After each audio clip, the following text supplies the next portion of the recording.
Linda. Today we're going to make a fall soup, split pea with ham.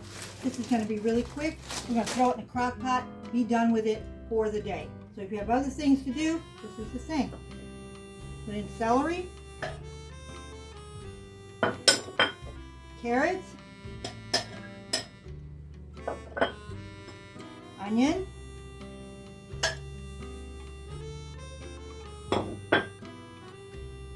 ham, potatoes,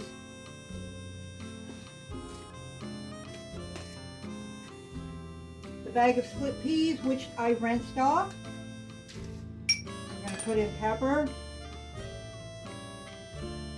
some garlic, onion powder, 2 things of broth, 2 bay leaves. That's it. It'll be ready come tonight. Then you take the bay leaves out and they'll still be floating on the top, and you stir it up really, really good, and you've got dinner. And our soup is done, and we're all ready to eat this.